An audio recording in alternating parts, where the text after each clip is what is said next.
A proposed bill in the Wisconsin state legislature is looking to change the way some 17-year-olds are classified in the criminal justice system. News 8's Eric Jacobson joins us with more on how the bill would impact the area. Lisa, Wisconsin is just one of 9 states that prosecute all 17-year-olds in adult court. And depending on the crime, a conviction could potentially mean jail time.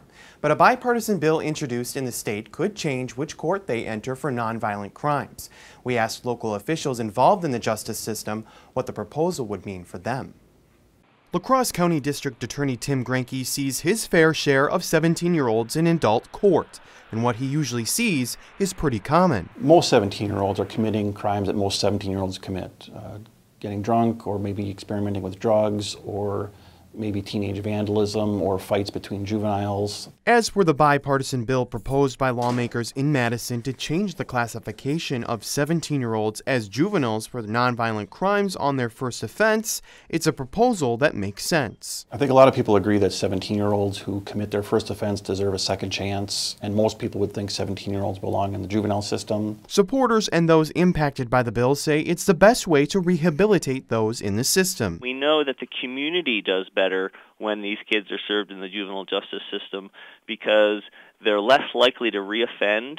That means that there's fewer future victims, and they're more likely to be contributing members to society. From our point of view, for a 17-year-old first-time offender that's not a nonviolent crime, he would be better off in the juvenile detention system. Despite overall support for the plan, Granke is worried about the funding redistribution the bill's impact would have on local taxpayers. One of the downsides to this bill would be an added cost to the counties versus the state. How much that is, I don't know, but there would certainly be a difference of funding. While the bill may require more county funding, supporters say it's for a good cause. There is some upfront investment that we'd have to make on behalf of these kids, but we know that the long-term savings far surpass any upfront investments. And despite the change, Granke says it still gives prosecutors the ability to do their jobs. I think this bill still allows for us to have tools that we need to work with people and put them in the right system.